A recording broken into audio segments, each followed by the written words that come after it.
Justice for all Oromos in Ethiopia. Justice for Oromo political prisoners. Justice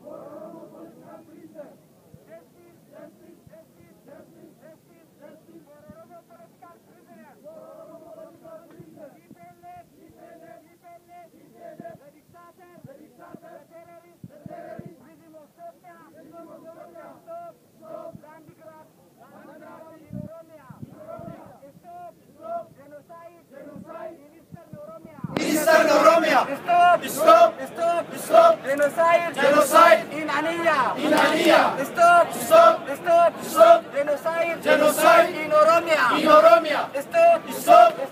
Stop killing, arresting, torturing Oromos. People left. Stop killing, arresting, torturing Oromos. People left. Stop killing, arresting, torturing Oromos. We need justice. Justice for Oromo. Norway. EU. USA. Stop supporting the dictator regime of Ethiopia. EU. Norway. USA. EU. Norway. USA. Stop supporting the dictator regime of Ethiopia. Stop supporting the terrorist regime of Ethiopia.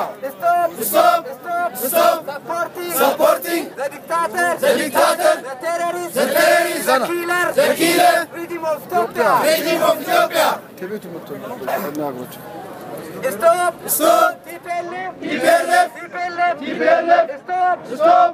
Stop killing, torturing, arresting Oromo students. We need justice. Justice for Oromo students. Justice for Olbana Lelisa. Free Olbana Lelisa.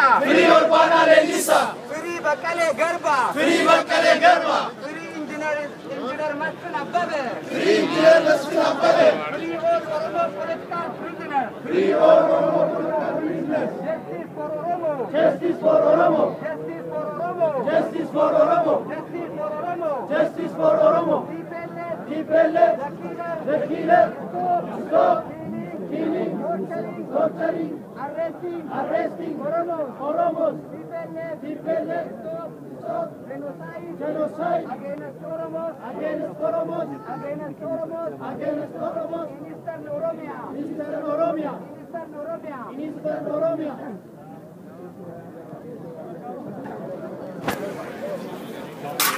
Duraan dursee hundi keessan akka Oromootti itti dhaga'ama qabdan.